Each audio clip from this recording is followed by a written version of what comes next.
Ever had to stand up to someone everyone else feared?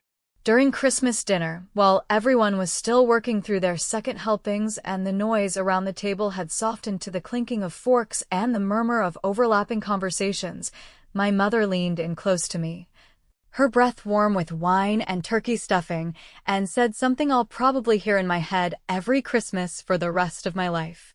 She smiled the way she always does when she's about to say something that will leave a scar, as if it were a favor, as if it were love. "I love your sister more," she whispered, so quietly it almost didn't feel real.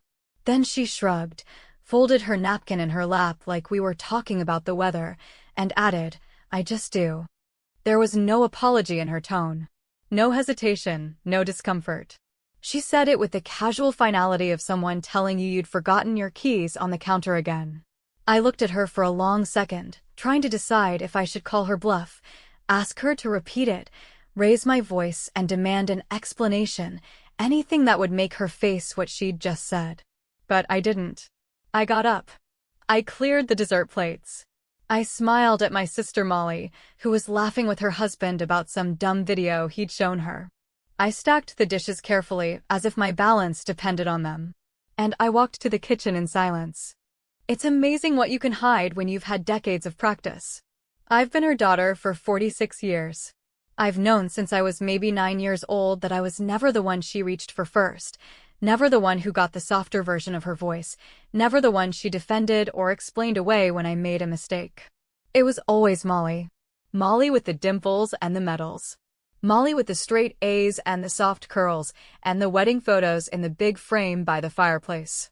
I was the other one. I was smart, yes. I was dependable. I was also invisible.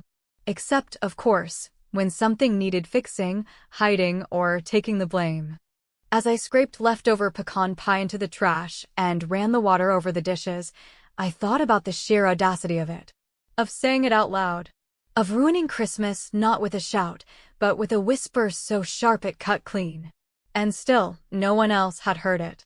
No one at that table would have guessed that I had just been gutted with a smile. And no one, certainly not my sister, would ever think our mother was anything other than a proud, doting matriarch who occasionally drank too much red wine. That's what made it so perfect, in a twisted way. She knew exactly what she was doing. And she knew I wouldn't make a scene. Now, here's the part where I want to ask you something, really ask you. Because I've been turning it over in my head for days now. If your own mother looked you in the eyes and told you that she loved your sibling more, not in a moment of anger, not in a fight, but in calm, chilling honesty, what would you do? Would you cry? Would you call her a monster? Would you cut her off for good? Or would you do what I did, nothing, at least not right away? Because that's the trick with revenge. It works best when it simmers. When it has time to stretch its legs and breathe a little. When you can turn it over in your mind and choose a version that doesn't just burn the house down, it leaves the door open just wide enough for them to feel the cold. So, I cleared the plates, washed them by hand even though there was a perfectly good dishwasher humming under the counter, and I smiled politely at Molly when she came in to grab another glass of wine, complimenting her sweater like nothing was wrong. She didn't notice my hands were trembling. She didn't see the grip marks I left in the dish towel. She never does. That's part of the problem. Molly doesn't see what she doesn't want to. She lives in a world where Mom is the hero of every story, where my hurt is just a personality quirk. To her, I've always been the dramatic one. The sensitive sister. I drove home that night in total silence. No music. No calls. Just me, my headlights, and the sound of my jaw clenching over and over again. And the worst part? I wasn't even surprised. I think I always knew. I just never expected her to say it so freely. As if I deserved to know but also deserved no sympathy. That was 3 days ago. This morning, I was finishing my coffee, half listening to a podcast while pretending to work from home, when I got a message from my cousin Mark. We're not close, but we've always had that kind of family shorthand, the one where you don't talk for 6 months and then pick up like no time has passed. The message was simple, short, and totally out of nowhere. "Why is your mom crying in the driveway?" That was it. No hello. No context. Just that. And I knew instantly what he meant. Because I knew where she'd be. I knew exactly what she was crying about. And I knew that, in some twisted way, I had just lit the first match. You see, I didn't respond right away. I just stared at the message, then took a long, slow sip of my coffee. Because revenge isn't always loud. Sometimes it starts with a whisper. Just like hers. By the time the Christmas lights were taken down and the last of the pine needles swept from the floor, I had already begun reconstructing every minor memory, every passing comment, and every invisible boundary that had shaped the unequal landscape between me and my sister since childhood, as though I were slowly unearthing an entire archaeological site of maternal indifference, buried so deeply beneath holiday dinners, phone calls about weather, and passive-aggressive birthday cards that it had almost passed for normalcy. There was something deeply cruel, almost artistic, about the way my mother had chosen her moment, while the ham was still warm and the grandkids were chasing each other through the living room in their matching pajamas. And there was a kind of poetic violence in her delivery, as though she had rehearsed it, polished the line, and timed it for maximum emotional precision, knowing that by the time dessert hit the table, I would be the only one left with a pit in my stomach and nothing to show for it except a stack of rinsed dishes and an invisible wound. What she didn't count on, what she never quite understood about me, is that my silence is never surrender, that I don't scream or shatter glasses or cause scenes in front of company, not because I'm weak or spineless or conditioned to be invisible, but because I've always known that the most dangerous weapon a woman can wield is her memory, especially when it is sharpened by years of being underestimated, overlooked, and reduced to the support character in someone else's golden child narrative. I didn't have to dig very deep to remember the science fair when I was 12, the one I won with a project that I built alone in our garage while Dad was out of town and Mom was too busy with PTA meetings and carpool schedules to even glance at my work. How she forgot to show up that day, how she brought balloons for Molly the following year when she placed second in a spelling bee and made a huge deal out of it, posing for photos and posting them on the fridge like it was the Nobel Prize. It wasn't one moment, you see, it was the way those small choices piled up, year after year, like bricks in a wall I had learned to lean against. And now, with her quiet confession still echoing in the hollow space it had opened inside me, I realized that the wall wasn't just between us, it had become the structure of our entire relationship. I was the strong one, the independent one, the daughter who didn't need as much, and that had always been her excuse, hadn't it? She'd say it like a compliment, like praise. Erin always handles things, Erin never complains, Erin's so self-sufficient, but it was never really a compliment. It was a permission slip to give me less, to love me less, and to sleep well doing it. So I started quietly. Not out of hesitation, but out of design. My plan wasn't to scream or accuse or drag it all out in some explosive confrontation in the middle of a Sunday brunch. No, my plan was slower, subtler, and, frankly, more elegant. I started with Molly, not because I hated her honestly, I didn't, but because she had always been the easiest pawn, the one most eager to maintain the fantasy of our perfect, slightly eccentric but ultimately loving family dynamic. I knew if I pushed gently, carefully, and in just the right direction, I could shift the ground beneath her feet without her even realizing it was me who had done it. It began with a text, nothing dramatic, just a photo I found while cleaning out a closet, one from when we were little, maybe 6 and 10, both of us in matching dresses, the kind our grandmother used to buy for Easter. In the photo, I was standing slightly apart, my dress rumpled and my hair pulled back too tight, while Molly was perfectly posed, smiling up at Mom, who was crouching down to tie her shoe with a look I don't think I've ever seen directed at me. I sent it with a casual message. Found this. Look how sweet you were. No accusation. Just bait. She replied, as I expected, with some emoji and a comment about how dorky we looked, how she didn't remember that dress, and wasn't that the year I got chickenpox on my birthday? I didn't respond. Instead, 2 days later, I sent another message, this time with a different kind of payload. Do you ever feel like Mom was different with us? That was it. Open-ended. Non-confrontational. A question wrapped in nostalgia. And sure enough, she took the bait. She replied within minutes. Different how? I didn't answer right away. I waited. Hours. Then I wrote, like maybe I got used to being in the background and you got used to being in the photo. Still no mention of favoritism. Still no accusation. But something had shifted. I could feel it. I knew how her mind worked, how quickly guilt turned into confusion, and confusion into defensiveness. She wasn't used to me questioning anything. In her world, I was the one who absorbed discomfort without comment. But now I was showing her a version of the past that didn't line up with the scrapbook she kept in her head. Over the next few days, I dropped other seeds, subtle ones. A comment about how I used to drive myself to school while Mom took her to ballet. A memory of the time I missed a school trip because no one turned in my permission slip.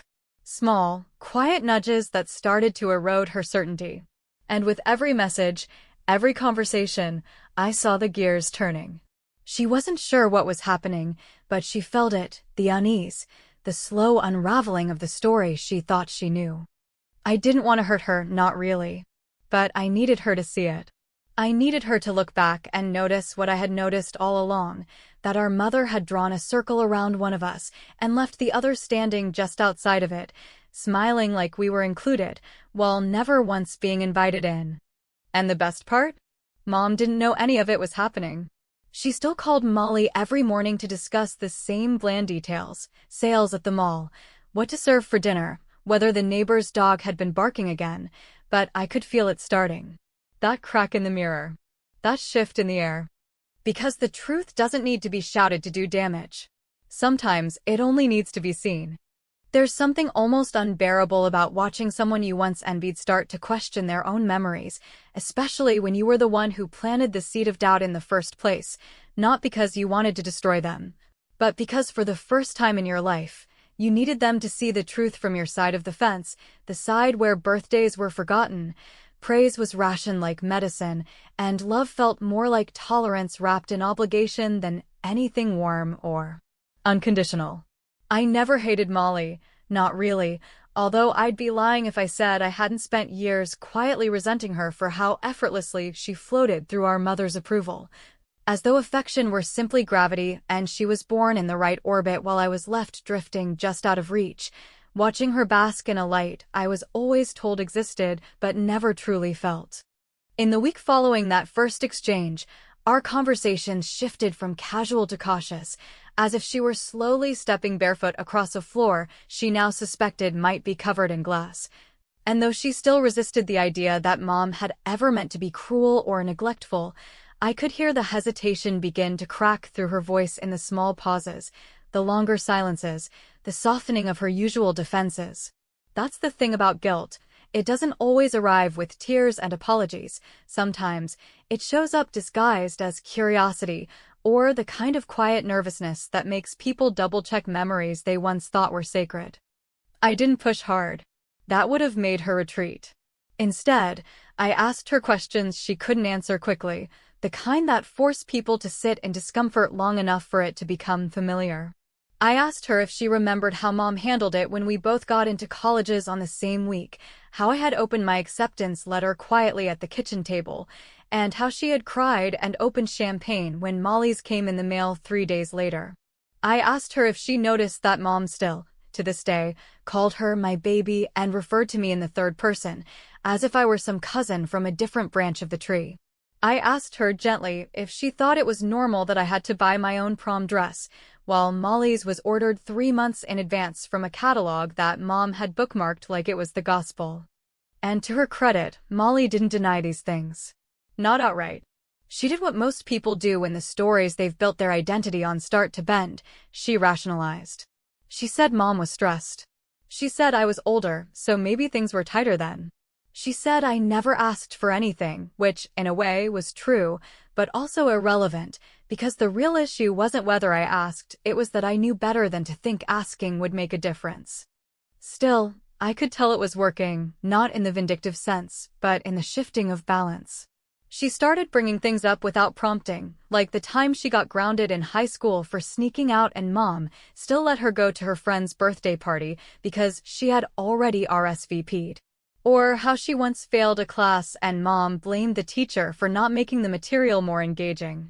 She said these things like jokes, like light anecdotes, but I could tell she was trying to measure them, to see how they landed now that she was beginning to view them through a different lens.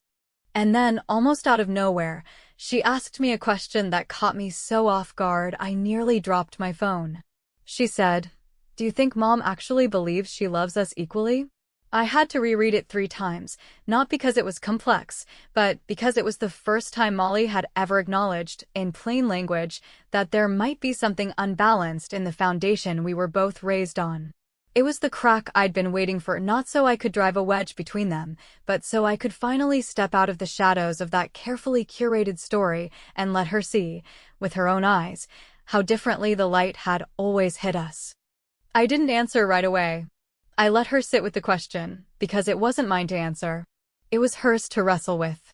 And the silence between us, stretching over the hours that followed, was more honest than any apology could have been. Later that night, she sent another message. "I keep thinking about that year Mom forgot your birthday. I remember you said you were fine, but I thought that was weird. I just didn't want to believe it." And just like that, the story she'd been telling herself all her life, that our mother was flawed but fair, loving but overworked, attentive in her own way, began to erode, not with rage or confrontation, but with simple, undeniable memory. Meanwhile, I didn't stop there. I had started moving in the background, taking steps that seemed small but were building towards something far more consequential. I had begun requesting old family photos from my aunt, piecing together timelines, looking for inconsistencies, studying expressions, gifts, cards, and the dates things were documented. Not because I wanted proof of my pain, I didn't need that, but because I was preparing for the moment when Molly would finally ask the next inevitable question. Why? Why had Mom done this? Why had she chosen one of us? And when that moment came, I would be ready. Because the answer wasn't about parenting styles or generational trauma or even personal failure. The answer, at least, the one I suspected, was buried in something much deeper, much older, and far more dangerous than simple favoritism. Molly wasn't ready to hear that part yet. But she would be. Soon. And Mom? She still had no idea what was happening just beneath the surface of her perfect little family portrait. She still called me once a week, still left those voicemails that started with "just checking in" and ended with barely disguised irritation that I hadn't called her first. She still talked about Molly's kids as if they were the only grandchildren in the world, even though my own son had just gotten accepted into a college 3 states away with a scholarship that none of them even asked about. She still treated my existence as an asterisk, a footnote to the more important story of the daughter she really adored. But that story was beginning to fall apart. And when it did, I wasn't going to scream. I wasn't going to cry. I was going to let the truth do what it always does when it's been buried too long: rise, slowly, painfully, and without mercy. It started with an envelope, not the kind you rip open without thinking, not the kind that comes with bills or birthday cards, but the heavy kind, thick and slightly off-white, with edges that feel almost too sharp and a name typed on the front with surgical precision. Like whoever prepared it wanted every letter to carry a sense of finality, of legal weight, of truth that cannot be undone. And when I pulled it from the mailbox on a dull Tuesday morning and saw my full name centered on its face, I didn't need to open it to know it had something to do with my mother, because by then I had already begun pulling threads from a fabric I had spent years convincing myself was never mine to touch. I'd been digging, not out of spite, but out of necessity, out of some instinctive pull toward the unanswered questions I had learned to avoid, the blank spaces in conversations, the way certain names disappeared from family stories without explanation, and most of all, the long, brittle silence that always fell when the subject of my father's estate came up. It had always struck me as strange, though I hadn't allowed myself to think much about it at the time, how, after his funeral, there was never a formal reading of the will, no discussion of division, no mention of inheritances or property or legacy. Just a quiet shifting of furniture, a few sad casseroles dropped off by neighbors, and then the slow, steady way everything seemed to settle around my mother like silt after a storm. She never invited us into the conversation. She never shared details. She simply kept the house, sold his car, donated his books, and returned to her routines as if none of it had required permission or discussion.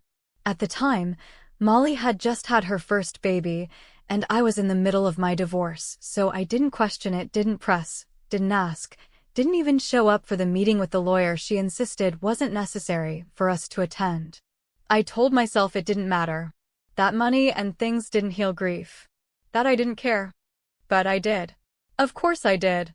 And the older I got, the more that silence gnawed at me, especially as I watched the way Molly seemed to benefit from quiet generosities, bills paid off anonymously, trips that were gifts, unexpected help with home renovations that our mother always waved off as no big deal.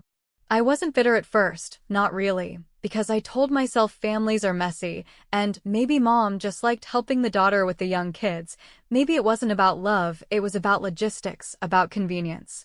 But as I started uncovering more, tracing timelines, asking questions, looking at tax records when I could find them, I realized this wasn't just about emotional favoritism anymore. This was about something else entirely. Something hidden. The envelope confirmed it.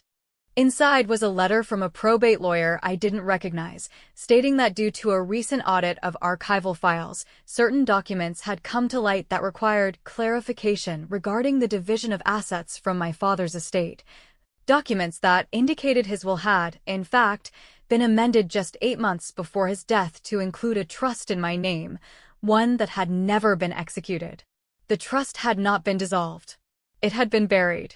Deliberately. And although the letter stopped short of assigning blame, it made one thing unmistakably clear: someone had chosen not to disclose it. Someone had let it vanish. I sat with that letter for a long time, longer than I probably should have, feeling every familiar wave of dismissal and second-guessing rising like a reflex, because that's what being overlooked does to you. It makes you wonder if you're overreacting even when you're holding proof. It makes you question your instincts. But not this time. This time, I didn't file it away or bury it under a stack of magazines. I made a copy. I sent one to my own lawyer. And then I waited. The next family gathering was my nephew's birthday, Molly's youngest, and although it wasn't exactly the stage I would have chosen, I knew it was the right place. Because they were all there. The cousins, the in-laws, my Aunt Joan with her permanently raised eyebrows, and, of course, my mother, sitting in the same chair she always did, as if she were the matriarch of some fragile little kingdom made of polite lies and baked ziti. I didn't raise my voice. I didn't pull Molly aside. I waited until we were all eating cake, the kids half-buzzed on sugar, the adults chatting lazily in that post-lunch lull, and then I stood up, calmly, slowly, and placed a manila folder on the table in front of my mother. She looked up at me with that familiar smile, that tight, practiced expression that always said, "Let's not make this unpleasant," and I met her eyes without blinking. "This is from Dad's lawyer," I said. "The one you said I didn't need to meet." She didn't reach for it. She didn't even glance down. Instead, she said, almost sweetly, "Aaron, not today. This isn't the time." And I smiled, a small, sharp thing, and replied, "No, you're right. The time was 15 years ago. But since we missed that window, I think today will do." The room went silent. Molly's husband looked at me like I had grown another head. Aunt Joan put down her fork and stared, expression unreadable. Molly was already pale. She knew. Not the details, maybe not even the extent, but something in her gut told her this wasn't just about money. This was about a lie. A big one. I didn't stay long. I didn't need to. The folder had everything: copies, statements, a summary from my lawyer explaining the breach. I left it there on the table, between the half-eaten slices of cake and the plastic forks, and I walked out into the cold, not because I wanted a dramatic exit, but because I had nothing else to say. Later that evening, Molly called me. She didn't yell. She didn't defend Mom.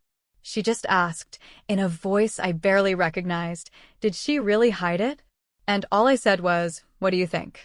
I could hear her breathing, shallow and shaky, and then she said something I'll never forget. "I always thought she was protecting me from something. I just didn't know it was you." That's when I knew it had worked, not the revenge, not the exposure, but the shift. The house of cards, The one our mother had spent a lifetime balancing with careful hands and guilt-laced words, was finally collapsing. And she was still standing in the middle of it, smiling like it could all be salvaged. But it couldn't. And I wasn't done. There's a strange kind of stillness that settles in after the storm you've spent years preparing for has finally arrived. Not the chaotic aftermath you'd expect. Not broken furniture or screaming matches or doors slammed in anger, but something far more unnerving. A quiet so dense, so utterly unnatural, that it feels like the air itself is holding its breath, waiting for someone to make the next move, even though deep down everyone knows the damage has already been done and there's no coming back from what has been uncovered. The night after the folder hit the table like a quiet bomb, I lay awake, not because I was anxious, not because I felt guilty, but because I was finally breathing differently, like I'd been carrying someone else's weight for decades, and had only now set it down. And though my body didn't quite know how to rest yet, my mind was already ahead, walking circles around the inevitable fallout. The next morning, I didn't hear from my mother, which didn't surprise me, not because I expected an apology, because I absolutely didn't, but because I knew she was the kind of person who didn't acknowledge messes until someone else had cleaned them up or until she could reframe the narrative in her favor. What did surprise me, though, was that Molly didn't call either, not even a text, and that silence was far more revealing than anything she could have said, because it meant she was sitting with it, really sitting with the weight of it all, and trying to decide whether her loyalty to our mother was worth defending a version of the past that no longer held up under scrutiny. And then came the message, the one I didn't expect, at least not from him. It was just past 11 when my phone buzzed with a short, clipped text from my cousin Mark, someone who'd always been a bit of a family outlier. The one who drank too much at weddings and asked uncomfortable questions at Thanksgiving, but somehow got away with it because he said things with a laugh. The message read, without preamble or context, "Why is your mom crying in the driveway?" That was it. One sentence. No punctuation. No emojis. No follow-up.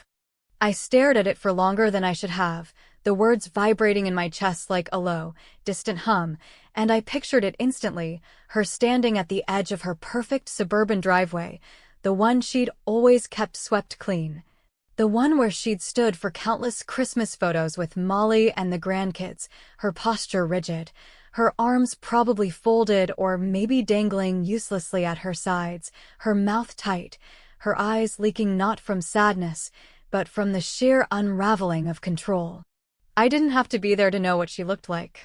I knew every inch of that image because it was the final scene in a story she never thought anyone else would read, and now the last page had been torn off and handed to her like a mirror. But what Mark didn't know, and what no one else knew, not even Molly, is that the folder on the table wasn't the final act. It was only the first, a carefully measured push that made her stumble, but not fall. The real blow came quietly, delivered through channels she never saw coming, because unlike her, I didn't believe in using guilt or tears or proximity as weapons. I believed in facts, in process, in letting consequences arrive not in waves, but in the slow, deliberate drip of accountability. What she hadn't seen yet, and what she would discover soon, possibly that same day while standing in the cold driveway trying to call someone who no longer answered, was that I had already filed a formal request with the estate lawyer to reopen my father's trust, with documented evidence of its suppression, and submitted a statement questioning the legality of her management of his assets. It wasn't about the money, not really. If it had been, I would have handled it years ago, back when the wound was fresh and I still believed justice looked like a number. This was about the narrative.